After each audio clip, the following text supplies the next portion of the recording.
sanatçı Adı Akava kardeşimizin ciddi anlamda bu işi profesyonelce yapan insanlardan, sayılı insanlardan bir tanesi. Hazırsan ben seyirciyi seninle bırakıyorum. Herkese merhaba, ben Sercan Güney, namı diğer Akava ve ben bir turntablistim.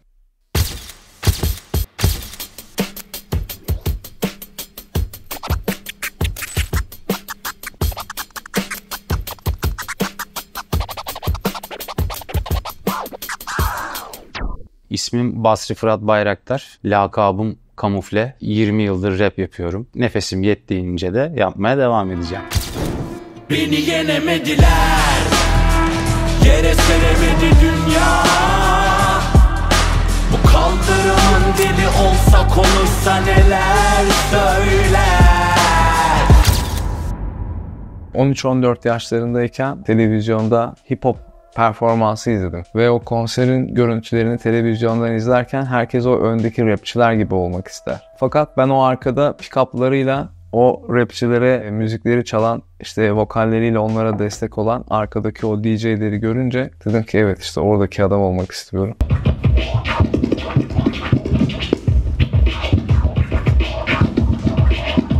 ...2004 yılında rap yapmaya başladım. Motivasyon kaynağım tabii mahalledeki abiler. Bizim bir basketbol sahamız var Türk İş bloklarında. Orada işte breakdance yapan abiler vardı. Teyipten rap müzik dinliyorlardı. Sonra tabii çocukken 7 yaşında televizyonda Kartel'i gördük. 98-99'da Nefret'i gördük. İşte Nefret grubunu. Yeraltı operasyonu. Klasik başlangıç aslında. Asıl söz yazmaya 2002'de başladım. 8 Mil filmini izledikten sonra emin o otobüste yazarken böyle halleri öyle bir kağıdı kalemi elime almıştım ama yani nanaydan. 2004'te de mahalledeki arkadaşlarım rap yapmaya başlamıştı. Beni de aralarına dahil ettiler. Hani sen bizden daha çok rap dinliyorsun, sen de yaparsın bu işi deyip beni motive etmişlerdi, gaza getirmişlerdi. Böyle internet kafeden CD'ye çektiğimiz, işte kasetten kasete enstrümentallerin, beat looplarının olduğu kasetleri böyle birleştirip onların üstüne söz yazıp teypten kayıt ya da işte çöp mikrofonla kayıtlar almaya başlamıştım.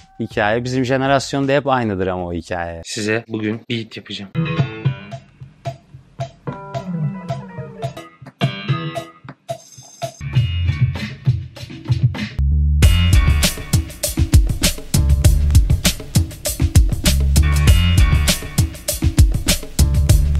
Liseye başladım zaten. Lise ilk sınıfta o zamanlar. İlk yapmam gereken şeyin 2 pick-up bir mikser almam gerektiği oldu. Tabii Türkiye'de hemen bulabileceğiniz ve satın alabileceğiniz cihazlar değil. Hem ekonomik olarak hem de her cihazı bulabilme açısından böyle bir imkan kolay değildi. 2 pick-up bir mikser alıp nasıl oluyormuş bu diye ilk başlangıcım öyleydi. Ama plak yok, iğne yok, hiçbir şey yok yani. Sadece pick-up'lar alıp eve gelmiştim.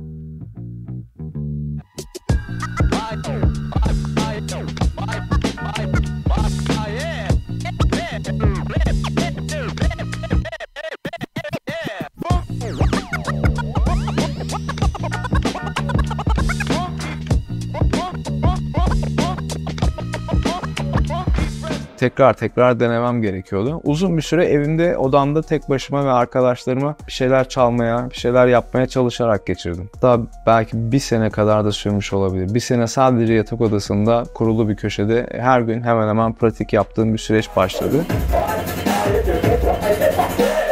Hip hop partileri düzenlemeye başladım. Taksim'de gündüz mekanlarında, yani gece izin verilmediği için yaş sınırından dolayı gündüzleri parti organize etmeye başladım. Rapçileri ayarladım, bilet ayarladım, mekanı ayarladım, pick-up'larımı götürdüm, müzik çaldım. O gün belki 50 lira para kazandım ama 70 lira harcamışımdır. Derken öyle hip hop partilerinde rapçilere eşlik eden, scratch atan genç bir çocuk olarak devam ettim diyebilirim. 2004'te Federal diye bir grubum vardı. 4 kişiydik. Onlarla böyle mixtape'ler yapıyorduk. Hip Hop EJ diye bir program vardı. Asit masit vardı. Onlardan beat yapıyorduk. Öyle mixtape'ler yapıyorduk. Basıyorduk CD'ye. Mahallede dağıtıyorduk işte 5 YTL, 10 TL falan böyle. 2005'te de ben ilk solo albümümü yaptım ya. 2005 yılı falandı.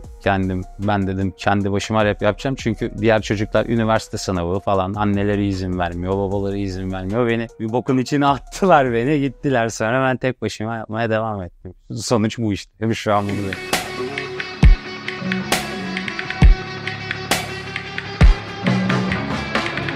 Hislerim kalbimizle oynamayın yeter. Şu cehaletine bence bir sus payı yeter. Bu konserlerden bir tanesinde de hatta böyle bir belgesel çekilmişti. Benim için önemli bir belgeseldi bu arada. Çünkü işte DJ Funky C gibi bu işi o sahnede görüp idolünü aldığım kişilerin yer aldığı ve aynı konu başlığında benim de orada bir DJ olarak yer almış olma çok mutluluk verici şeyler bunlar. Amerika'nın 20 yıl gerisinden geliyoruz denir ya. Yani aslında tam olarak şu anki rap müzik furyası o kıvamda diyebilirim. Endüstriyelleşeli zaten Amerika'da 80'lerde falan endüstriyelleşti. 80'lerin sonu 90'ların başında falan. Şimdi de artık endüstriyel rap müzik artık Türkiye'deki pop müzik. Pop müzik sanatçıları bile artık hip hop prodüserlarla çalışıyor. Rap altyapıları, trap altyapılar ya da işte drill, UK drill soundların üstüne pop şarkılar yapıyorlar. O yüzden artık Türkiye'de rap müzik ama hip hop kültürü değil, rap müzik şu an Türkiye'de popüler. Rap'in Babilon'unda olurum çubuklu yaşa. İşler çatık kesat işler nigga. Sakinleş, kakalarla sakinleş. Sen makinasın makina. Arabam Dacia, seviyorum çift kalem aça. Pick-up'larım benim yıllarca case'lerinde durdu. Abimin çalıştığı bir mekan var. Oraya da rap sanatçılarından Yener Çevik gelmiş. Şöyle aslında abim Yener Çevik'i görünce aile abim de hemen bir yakınlık göstermiş. O da biz de eski hip hopçuyuz, hala kanımızda hip hop var gibi. Yani setup'ımızı kurduğumuz zaman çektiğimiz fotoğraflar vardı. Böyle hala kayıtlı durur. Bak bende de bunlar vardı falan demek için, böyle hava atmak için birazcık da. Abimde de durur öyle şeyler. Gelir gelmez onu göstermiş. Yani pick-up'ları, mikserleri, işte kardeşim de DJ, o da işte hip hop dünyasında yola scratch atıyordu vesaire diye. Öyle deyince çok hoşuna gitmiş. Bana bir tane video çekip atmışlar. Video şöyle bir video. Yener abi bana diyor ki işte kardeşim işte pick-up'larını gördüm, setup'ını gördüm. Gayet güzel. Her ne yapıyorsan tekrardan o pick-up'ları çıkar, setup'ını kur. Seni yine onun başında görmek istiyorum diye. Böyle bir iyi niyet, bir motivasyon videosuydu aslında. Bundan tam 2 yıl sonra tam olarak bu oldu. 2 yıl sonra gerçekten ben pick-up'larımı case'lerinden çıkardım. O dönem bir trafik kazası geçirdim motosikletimle. O süreçte de artık bu kurumsal dünyadan kendimi çıkarmam gerektiği savaşıyla bir yandan mücadele veriyordum. Ve gerçekten pick-up'larımı çıkarıp artık plaklarımla evde sadece kendime bir şeyler çalayım. Tekrardan o 15-16 yaşındaki çocuğun heyecanını yeniden yaşayayım gibi bir motivasyonla son 2 senedir evimde müzik yapan, videolar çeken bir adam gibi oldum aslında. Ama ta ki işte daha sonrasında o videolar birileri tarafından paylaşılınca, farklı rap sanatçıları da bunları görüp daha sonrasında onların da desteğiyle ve davetleriyle de çeşitli performanslarda yer alınca şu anki bulunduğum pozisyon aslında hiç de fena değil gibi. Her yaptığım albümde de bir şey olmuştur yani. Ya bir yerde bir bomba patlamıştır, ya işte hastalık çıkmıştır, ya savaş çıkmıştır, bir şey olmuştur. Öyle bir basiretsizliğim var. Ama yani ben bu müziği yapmayı seviyorum. Yani üretmeyi seviyorum, yazmayı seviyorum. Çok şükür pilim de bitmedi yani. Hatta her gün, her geçtikçe, hayata karşı tecrübe kazandıkça kalemin de sivrilmeye başlıyor. Olgunlaştıkça anlatım şeklin, sound seçimlerin biraz daha hem karşıdaki dinleyiciye fayda sağlayacak bir biçimde olsun, hem seni böyle rahatlatsın, içini dökebilesin kıvamına geliyor. O yüzden ben hiçbir zaman umutsuzluğa düşmedim yani üretim konusunda. Şimdi Yener abiyle de çalışıyorum. Böyle bir şansım da oldu. Diğer rap sanatçılarıyla da canlı performanslar yapıyorum. Albümlerine bazı kayıtlar alıyorum. Beraber iş yaptığımız projeler oluyor. Şu anki pozisyonda da yine dediğim gibi bütün rap sanatçılarıyla beraber çalıştığım yoğun bir temponun içerisindeyim. Aslında o 2004 yılındaki Dream TV'de gördüğüm o arkadaki adam artık o adamım. Şimdi 30'larında yetişkin bir adam olarak hem bunun potansiyelini bilmek hem yeni gençlere bunu açabilecek bir ortam oluşturmak, bunun için çaba sarf etmeyi düşünürsek henüz olduğum değil, hala ne olacağım peşinde, hala 15 yaşındaki çocuk gibi düşünebilirsin beni. Hep severek yaptım bu işi. Hoşuma gidiyor yani. Mevzu tamamen kendimi iyi hissetmem. O kadar yani.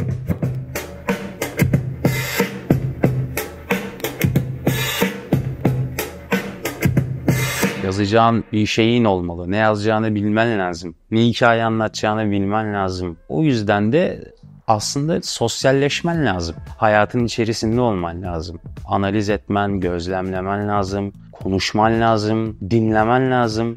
Özellikle dinlemen ve okuman çok önemli. İyi bir MC bu analiz yeteneğini zaten süreç içerisinde geliştirmeli. Bir paranoya, bir depresyon hali sürekli olur. Üreten insanda genelde olur. Ama rap müzik biraz daha şehrin içerisinde olması lazım. Çok söz yazıyoruz çünkü. Bu sözler, ya bir albüm yapmak nereden baksan küçük bir kitap yazmak gibidir. Yani bir şiir kitabı yazmak gibi baktığında. Deneme yapmak gibi bir şey. O yüzden yazacağın şey çok olduğu için birincisi anlaşılır olmalı. İkincisi kafiyeli olmalı. Üçüncüsü sana has olmalı. Özenmemen lazım. Bir rapçi yapan en büyük özellik kendi style'ının olmasıdır. Yani senin stilin olmalı. Seni diğer rapçiden ben ayırmalıyım. Ve seni dinlemem için bir sebep olmalı. O yüzden ilham çok önemli bir şeydir. Tabii bir derdin, bir davan olacak. Derdinin, davanın olması önemli. İşte güncel siyaseti de takip etmek lazım. Ülkede neler oluyor? Tabii ki sadece politikacılardan bahsetmiyorum. Doğada neler oluyor? Dünyada neler oluyor? Silikon Vadisi'nde neler oluyor? Avrupa'da neler oluyor? Hani spor, her şey dahil. Ya her şeyden bir şey koparabilirsin. Bu analizlerin hepsi, karikatür okuyabilirsin. Bu da belli bir rayın içerisine, belli bir randımana girdiği zaman zaten ilham kendi kendine çıkıyor. Ya da başına sert bir şey geldiğinde, yani fiziki olarak değil. Hani başına bir şey geldiği zaman, bir derdin, bir davan, bir olayın olduğu zaman o bütün materyaller beyninde toplanıyor ve tı sana has bir soundla gelirse bal kaymak olur. Nefes almak gibi bir şey, yoksan yok olurum, her şey anlamsız olur. Suskunluğuma dermanım oldun, utanan yüzüme güneş gibi doğdun. Rap beni yoktan var et, çekinen gizli korkaklar hep. Tırnaklarımla söke söke geldim, kamufladı sahnede milleti saret. Yeah, ben de cesaret, bu yetenek alacak karanlığa nispet. Kendime söz verdim, ecele gidene de bu savaşı sürdüreceğim, katlan set. Öncelikle kaygısızlık, yani sadece eğlenmek, deşarj olmak ya da işte bu sokakta hani sürtmektense bir eve kapanıp evde müzik yapmak, hani bilgisayar başında takılmak.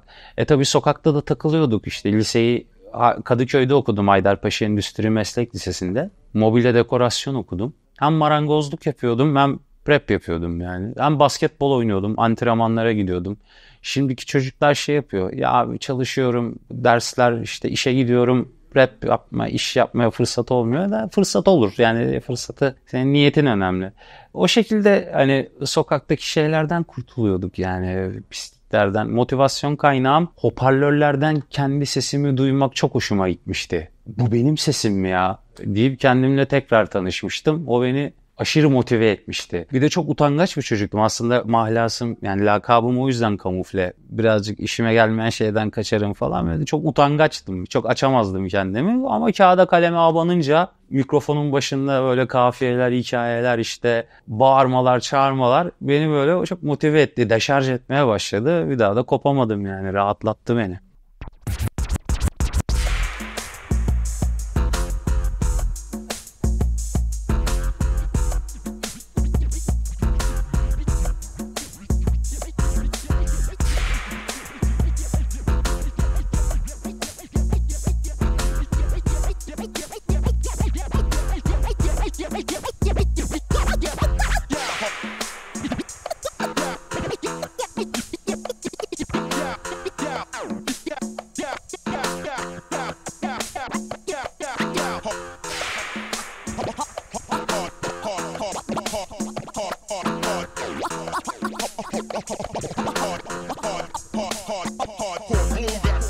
Kendime koyduğum hedefleri başarabilmek olduğunu zannediyordum. İyi bir iş, iyi bir eş, iyi bir aile ortamı, şehirleri gezmek, güzel şeyler deneyimlemek, müzik dinlemek, belki içinde hiç keşfetmediğim yeteneklerimi keşfedip onlarla ilgili bir şeyler yapmak gibi düşünüyordum. Fakat enteresan bir şekilde artık sadece her yeni güne uyandığım için bile motive olabiliyorum. Galiba bu o bahsettiğim kaza döneminde aylarca düşünüp bir şeye karar verme aşamasındaydım ya. O aşama benim için bir referans oldu ve insanın psikolojisi ne kadar kötü durumdaysa o kadar kötü sonuçlar alabileceği kararları var. Bunlardan kurtulmuş olmak, şu an daha iyi bir psikolojide, daha iyi bir ruh halinde, daha iyi bir motivasyonda olabilmemi sağlayan tek şey her gün sağlıklı yeni bir güne başlayabilmek diyebilirim.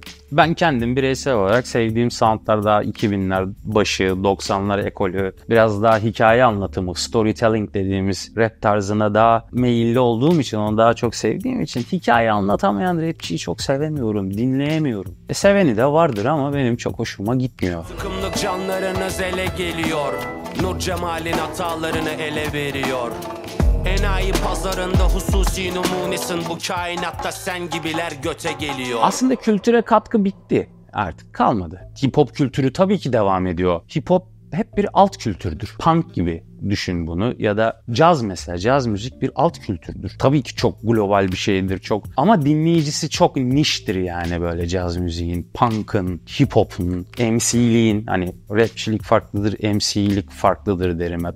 Hip hop hep bir alt kültür olarak kalır. O bir şeydir. Kazandır o. O kaynamazsa bugünkü çocuklar zaten popüler rap yapamazdı ki. O şey bitti artık. Yani kültürü geliştirme olayı, sen kendini geliştirirsen kültür gelişir. O yüzden hani artık kimse Allah aşkına hip hop'a katkı sağlamasın. Kimse hip hop'u yüceltmesin. O zaten yerli yerinde. 2000'li yılların başlarında, ortalarında benim jenerasyonum, bizden önceki jenerasyon, bizden bir sonraki jenerasyon gerçekten türkü barlarda, torna atölyelerinde, sokak köşelerinde rap yaptı.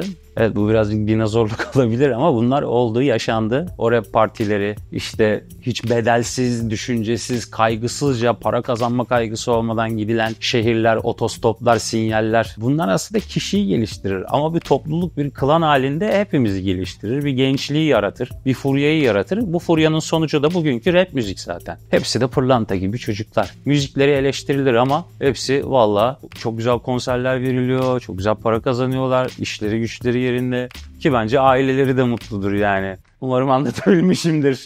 Yıllarca aynı şey. Ülkede ekipman bulmak çok zor yani. Onları da aşmak. Caner abi, senin ilk çıktığın konserdeki sahne setup nasıldı? Orgun üstüne çıktım ben ya. Bayağı Bildiğin düğüncü orgun Düğün üstüne orgun. çıktım. Oradan ritim açılıyordu. Ritim açıldı. Onun üstüne gittim, şarkı söyledim ben. Ben rap ritmi vardı. Lisede çıktım. Kendi lisemde çıktım tabii. Düğüncü orgun. İlk sahne o mu? Tabii okul çayları oluyordu bizim zamanımızda. Orada düğüncü orgu vardı bir tane. Onun üstüne rap ritmi, hip hop ritmi vardı. 2 tane ritim vardı. O ritmi açıp onun üstüne söylemiştim. Liseli genci. Benim ilk şarkı tabii. İlk şarkı liseli gençti. Aynen. İlk şarkı onu söylemiştik. Yani her şey yokluktan geliyor Sercan. Ama yokluktan geliyor ve yokluktan var oluyor. Evet, öbür türlü olsa belki böyle olmayacak. Ya lütfen kibir olarak algılanmasın ama ben saygınlık kazandım. Sokakta kim görse sağ olsunlar bana çok iyi yaklaşıyorlar. Paradan daha değerli bir şey bu. Öncelikle onu söyleyeyim. Saygınlık kazanmak çok zordur. Para gelir. Yani beni pazara koy, limon da satarım ben. Bu işler yolunda gitmese, çenem tutulsa, dilim kopsa gider marangozluk yaparım yani. Sadece severek yaptım. Yani hip hop kültürünü çok seviyorum. Felsefesini, ideolojisini çok seviyorum. O yüzden kopamıyorum. Hoşuma gidiyor. Şimdi de zaten arabesk dinleyen abilerin çoğu rap müzik dinliyor. Teması artık rap müziğin arabeske de kaydı. İyisi de var, kötüsü de var. Tam bir alt kültür, tam bir mahalle kültürüdür. O yüzden kopamazsın. Yani yaşayan, içine düşen kopamaz. Ben kendimi bildim bileli hip hopçuyum.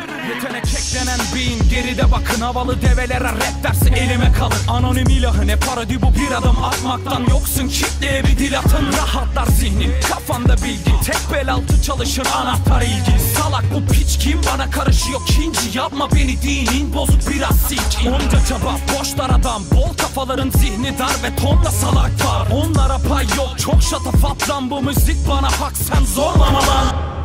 Ve 15 yaşında bir çocuğun durup da ben bu turntablismle ilgileneceğim, scratch atacağım demesi çok manyakça geliyor bana. Hani benim şu an bir 15 yaşında çocuğum olsa ve ben pick-up istiyorum baba ben bunları scratch atacağım dese hani kafası karışmış derim. Yani bunu gidip yapsın demezdim diye düşünüyorum. Bu işi hiç bilmeyen biri olsaydım yani. Yani kendi annem babam için konuşabilirim. O yüzden bir adanmışlık olarak dersem abartmış olurum. Ama gerçekten sevdiğimi düşünüyorum bunu. O pick-up'la neler yapabildiğimle ilgili ve insanların da bunu görüp takdir ediyor olması galiba gerçek motivasyonum bu.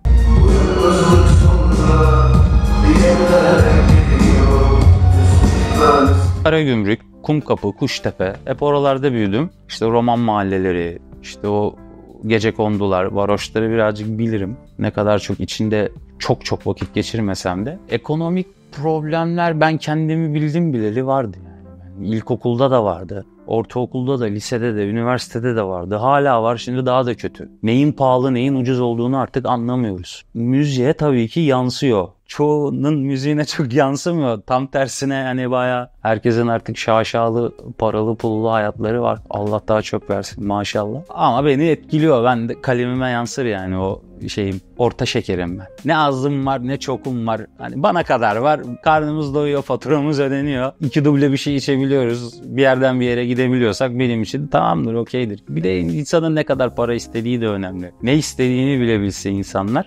Abi plak alacak paramız yoktu bizim. Gidip eski plakları alıyorduk. Tam demek ki var plak alıyor, niye ayrı müzik yapıyorsun? Ama eski plaktaki şarkı daha iyiyse, bence eski plak daha iyi. Abi biz eskisini de bulamıyorduk ki işte. Plak bulamıyorduk yani. Bu ülkede beni en çok zorlayan şey hep ekonomi oldu. Enteresan bir şey, benle yapılan bir belgesel vardı söylediğim. O belgeselde de konu buydu. Neden Türkiye'de bunu bu kadar yapan kişi yok? Neden bu kadar azsınız diye sorduklarında, o zaman işte 15-16 yaşlarındayım. O zaman verdiğim cevapla şimdiki verdiğim cevap arasında maalesef hiçbir değişiklik yok. Gönül ister ki kendi ülkemizde basılsın, daha ucuz alalım. Çünkü yurt dışında yani bir 4 euroya 5 euroya plak alıyorken biz burada 40 milyon alıyoruz bir plak. Yani delirmeden olmuyor. Bazı şeyler için delirmek lazım. Zaten delirebilecek çok şey yok bu hayatta yani. Sevdiğiniz şeyler için delirebilirsiniz. O yüzden ben de bunun delirilmeden yapılabilecek bir iş olduğuna inanmıyorum.